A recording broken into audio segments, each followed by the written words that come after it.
Bismillahirrahmanirrahim. Assalamualaikum warahmatullahi wabarakatuh.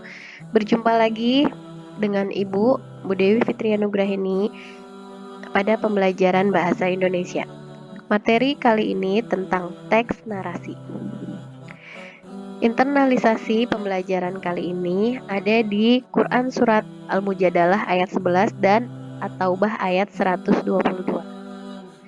Sebelum mulai, marilah kita membaca basmalah bersama-sama. Bismillahirrahmanirrahim. Jangan lupa siapkan alat tulis kalian. Apa itu teks narasi? Teks narasi adalah bacaan berupa karangan yang menceritakan atau menjelaskan suatu peristiwa secara detail berdasarkan urutan waktu. Dalam teks narasi, cerita atau karangan yang dibuat bisa berupa kejadian yang benar terjadi atau bisa juga hanya berupa imajinasi. Biasanya, teks narasi dibuat untuk menghibur pembacanya melalui cerita, baik cerita fiksi atau non-fiksi. Struktur teks narasi. Ada orientasi, komplikasi, klimaks, resolusi, dan koda ataupun ending. Orientasi berisi pengenalan tokoh, setting, latar tempat, latar cerita, latar waktu, dan berbagai komponen awal pengenalan cerita lainnya.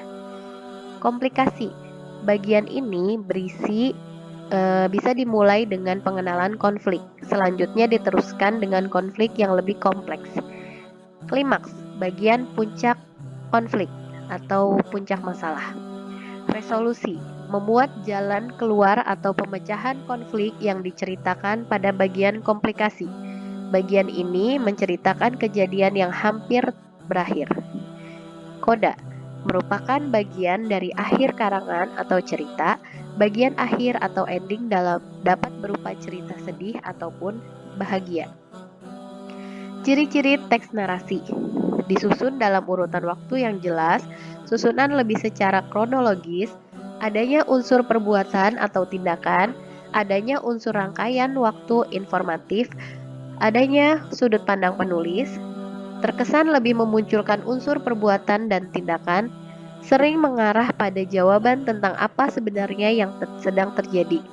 Ceritanya lebih banyak mengenai pengalaman penulis ataupun pengarang. Adanya sebuah konflik, jika tidak ada cenderung menjadi kurang menarik.